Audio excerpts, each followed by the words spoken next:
This is Signal and Noise, bringing clarity to data, tech, and AI.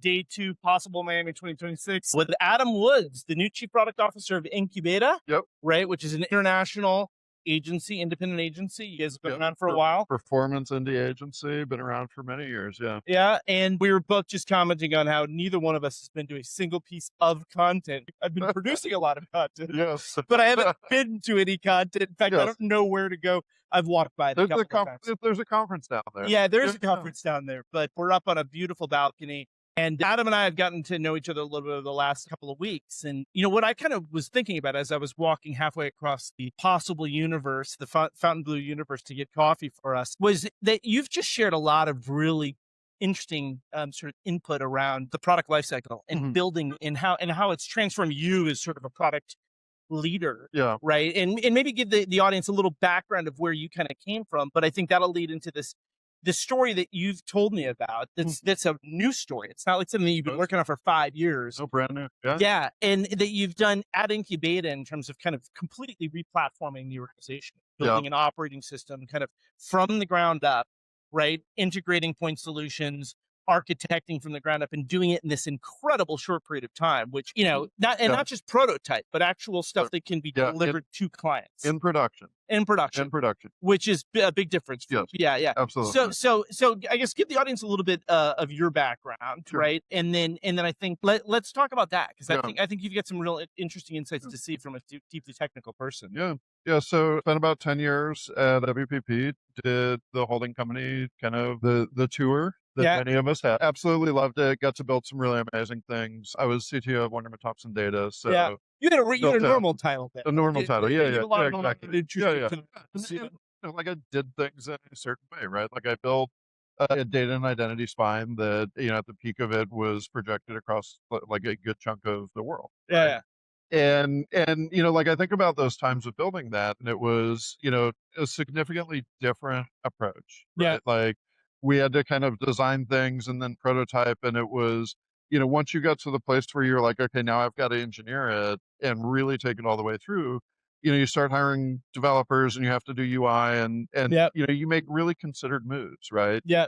And there's always been this kind of like, there's a moment in time when the size of your bet dictates your actions. Yeah. Right. That's a really good point. So when I inherited that group early on, it was like, if I have to make $1 million, $2 million, $10 million bet on something, I have to really think about it. Yeah.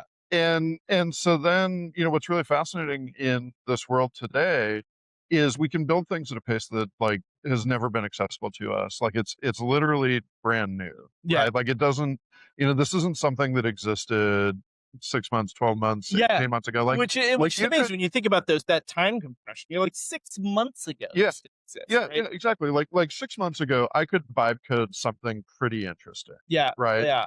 That would fall down as soon as I was really ready to start scaling it. Yeah. Right. And that's that classic sort of prototype model that you really need to bring in a team of engineers to sort of build out hard code this thing. And you could, it was already an interesting unlock as a product person, because now you can prototype things that are more real, right? Yeah. So it's like, I'm less in Figma, I'm more just actually working an idea. Yeah. It's more of an MVP. Exactly. Right. Maybe not quite beta, or would you even say that it's that far along in terms of production? Probably quality? Not beta, what we were doing, call it like a year ago. Yeah. Right.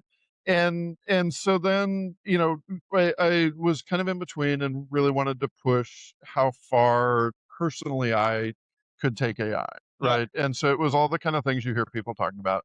Build a knowledge graph, get your build your memory system, your quantum twin, right? Yeah, like all these things. Your quantum twin. And like start really getting to a place that like I used it in every aspect of the business that I was doing, right? Yeah. So it's like instead of consultant. I did this as a consultant. Yeah, and that's when you really started kind of getting. How do I build like MVP product level stuff with this very new stuff? Right? Exactly. And so, walk us through that, because I'd like to hear it, because I'm certainly experimenting. You're more of a technical person just from birth, right? I'm getting, it's democratized for people like me, where I can get involved and actually start to productionalize stuff that's just, but it's more agentic workflows and advanced agentic workflows. Tell me how you started thinking about that. So what starts to get interesting, and I think less about what I was doing independently and more as I've come into Incubeta, is so we've been able to essentially build a new version of our platform from the ground up. Right. Like we took all of the interesting point solutions that we have and all of the great like data science and algorithms and bidding and optimization that we can do that provide a ton of value, right? Like, and these all lived in different UIs. They lived point solutions, right? So the data was, each solution was kind of self-contained. Right. And so, you look at that and you say, okay, actually what I really want is I want a essentially like a data architecture that allows a brand to unify all of their data. Right. Bring all of your marketing data, your inventory, your, supply chain data. And then infuse that with, your frameworks and the things that make your business distinct. And then have that as the basis of an agentic platform. And the frameworks would give it sort of that's like almost as it's like a markdown file, right? It's all is it the soul? Is it the it's a combination of like markdown files and RAG architecture and being able to do things inside of BigQuery. And there's more to it than just markdown files. But at the end of the day, it's infusing what we're doing with marketing and advertising with all of the interesting body of work that exists inside of any organization. So like, how do they talk about themselves? What does their voice look like? What are the RFPs they've done? Where did they lose, and it's also like temporal intelligence, right? It's like this over course of time. A client might be 50 years old, 100 years old. How do you actually capture that stuff as part of like the memory training system, right? And then use that to be able to power experiences that are, agentic in nature, but also more about like, how do you actually help somebody solve their true business challenge, right? I mean, at the end of the day, right? Like at the end of the day, it's, like when we look at marketing, when we look at advertising, it is, almost always, if not always, in service of growth, right? Like ambitious brands come to us and are looking for ways to grow, to find incrementality, to find an edge. And so, part of that edge lives outside of that system, but a lot of that edge is inside of the, the like amazing work that they've done and the incredibly smart people that they work with and have inside of their organization. And so, how are you bringing that within the agency? Because isn't that the fundamental IP, the intellectual capital that lives within the brand themselves? Have they just not collected and amassed this in a way that's centralized? It depends on the brand, right? And this is where you have to meet the brand where they're at, right? Some of them are really far along, and some of them are very early in the journey, and they need wildly different things. And the other thing that I think that is interesting that we've really unlocked, and again, the speed that we can move at, is when we can bring applications to their data. Then I don't have to go to a brand and ask them, hey, I'm going to like do an EPA with you and you're going to process all of your stuff through my stack, right? Which is sort of a data movement problem, an Exactly. InfoSec problem. They've got to bring data out of their platform, especially if it's PII. Otherwise, right? You want to be able to plug into an ecosystem, and that could be their native cloud ecosystem. 100%. It could be any of that. Yeah, right? 100%. So have you built this, and I'd love for you to describe sort of how you've platformed, how you've architected this platform and what it does. But have you built it for kind of modularization? Yes, absolutely. Right. So it can be used and plugged into almost like composable. But with fully composable. Fully composable. And fully composable, meaning based on the use case. It can be broken up customizable for the brand. Okay. Right. So like, less about forcing them into my workflow. Yeah. Do have to adapt to another point solution. Right. Exactly. Like take a SaaS business and turn it on its head. Right. It's like, I actually don't want you to adapt to my model. I want to take my infrastructure and our approach and then adapt it to your unique business challenge. Yeah, and it seems like composable was sort of the start of that, right? Like it was pushing in that direction, like in advance of what we've seen in terms of the rapid agentification of technology. And I think you make a really good point about SaaS, is that it is sort of, it's a paradigm shift. It is. And SaaS companies are under threat and challenge because they have 100%. to re-platform or just throw the monolithic SaaS platform into the garbage and re-architect and rebuild. And so it sounds like you you kind of rebuilt the architecture from scratch. Is that with help? with help? But yes, with agentic help, but agentic help and architectural help, right? Like yeah, there is still a very strong need for engineering, for design yeah, skills, yeah, for the ability to look at something and say yeah. It's good as it's product design is. it is good, Yeah, right? But when you start to get to a place that you're looking at, like, okay, now how am I going to scale this thing? yeah, And yeah, like, does it really stand up? And is it secure? And can I audit it for security? Right? Like, these are the things where what you really want to find is like the subject matter experts, getting them paired with really high quality engineering and architecture, yep, and then using agentic for speed, right? yep, yep. It doesn't replace either of the two, of like the knowledge of what we do and the knowledge of how to make things scalable and secure. Yeah, It just lets you go that much faster and move things in a way that, with fewer people, right? And as long as you've got right when, and or fewer different types of people. fewer people has different implications, Yeah, right? Fewer people may mean that I can do the same job in, half the time, and then I'm gonna just take on more work because we're gonna grow that much faster, yeah, right? Like, yeah. and So it's sort so of more it's about it's a like, repositioning of it, where you're applying your yeah, time, like right? it's how do you innovate in the, takes your organization 2x, 3x, Yeah. 10x the Yes, pace, and time right? to value becomes the ultimate 100%. calculation. Like, yeah, we don't need to go through these. Remember, it was the waterfall life cycle, so then it was Yeah, agile, and and it was sprints, and and I oftentimes, loved all those things. I remember when I first worked for Mark Zagorski at Excelate. It was like my Yeah, first like pure ad tech job. Not really pure. I was in rich media before that, but and I remember him saying, "I'm like," he goes, "Now's the time." When I interviewed with him, he's like, we've got to get out of build mode. yeah, Like now's the time. They were going from like data marketplace to data management platform and making this transformation into a space that was now seems old yeah, hat, I know. right? Yeah, But back then it was like yeah. everybody was just hawking audience data and collecting cookies, Mhm. right? And so they were rolling this out. And he's like, now's the time to act. Like we can't have any more cycles because we were still in that old software model, that Yeah, old SaaS yeah, model yeah, of like it's too slow. it It's just took too two slow. years of the Yeah, best engineering talent out of I know, Israel to develop this I shit. know. Yeah, And and I think that there's this moment right now where, a lot of companies that have, like very deep backgrounds of things that they've built, that they've scaled for years, that, at some level that actually becomes more of a boat anchor yeah, than an advantage. yeah. It's holding you back. I mean, the Yeah. last company I worked for before I went independent, Media Radar, was facing that same problem, and they made couple of acquisitions from Yeah. Kantar, but their SaaS platform they quickly learned Mhm. was a monolithic SaaS platform. Yep. It would take more time and effort to re-architect that and to work within that. It had it was I completely outdated. Yeah. So they're like scrap the thing altogether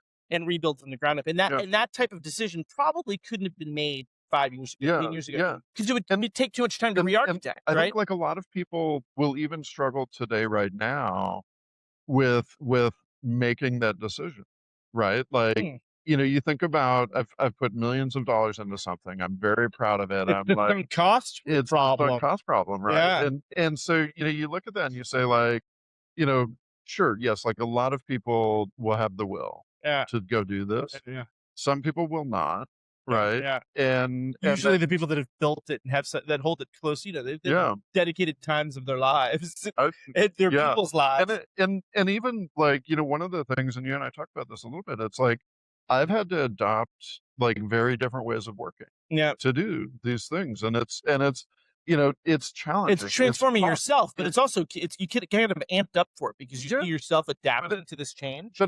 it also took time, right? Yeah. Like, there were Be moments. specific about that. What do you mean? So when ChatGPT came out, like I could see the implications of what this was going to do. Yeah, And there were moments that were as much like building like hope and excitement, but there was also like a ton of anxiety, right? yeah. And I think that like it's out there and it's real and people talk about it a bit, but I don't know that they talk about it enough, which is And anxiety from you, meaning like I need to adapt quickly, or like anxiety just for me, for my team, yeah, for my family, yeah. for the economy, for the country, for the world. Like, Yeah. I mean, like It's all funny of how you it. take it from like the 10,000 foot level, and you work right down to the Yeah, level of like like we're going through this massive industrial level transformation. It's probably the greatest transformation, industrial transformation in the history of humanity. I think it's bigger. It's hard to see when you're in it. We're human beings, it's right? bigger than the internet. Yeah. I mean, so I felt some of that same pressure. It's like not being a technical leader in the past, but like saying I need to transform myself, right? Yes. And then I got involved in it. I'm like, yeah, it's hard, but I'm actually enjoying this because it's empowering. Like you can build stuff much faster and with less dependency on. I'd always have to go to other people to like, hey, could you build this or could we develop that? And now I'm like getting my hands in dirty, and it's a fascinating transformation process. And I think that like, the biggest thing for me is how do you make it like actually less about me? Right? Like I've had this transformation for myself, and I know the pace of what I can do. Yeah. And it's like, okay, great. I unlocked myself. Now I want to go unlock, the next 10 people. Yeah. And then how do I take those 10 people and have them unlock the next 100? Yeah. And think about that as a board. That's like that's the hard, right? I think unlocking yourself. Well, you've set a blue. Yeah. It's kind of like you're a trainer, and it's like I've learned how to physically manage myself. Now I can train other people how to physically manage their lives, right? It's the same sort of thing. So as a force multiplier, what are your secrets what have you had to do within your own teams to not only unlock and also see where people are laggards or resistant to the change? And I think that it's, I think the biggest thing is just getting people to work with it and showing them a little bit of how to do it and how to do it in a more structured way, right? There's a lot of kind of like things that, anybody listening, like you should go learn about Claude and Gemini and extra plugins. And like, there's a difference between just doing it and doing it well. Yeah. And those are where the real edges of advantage lie. Yeah. But it's finding finding people that have always felt blocked by something. Yeah. Right? Giving them a tool to go explore to see what they could do if they got unblocked. And then, helping them through those moments of learning. Yeah. And then doing that in a like secure way. So it's like, go do your prototype and you don't have access to customer data yet, right? Yeah. Like, don't get your agent anywhere near a production environment because you're not ready for it, right? But so there's some dummy data in there where they can experiment with. Yeah, because you can build synthetic data for a brand now in minutes, right? Yeah. So it's like develop, innovate, and figure all this stuff out in a safe way, and then turn to the people that you can trust that really understand this deeply, and use them to help you go do things that are like truly industrial grade.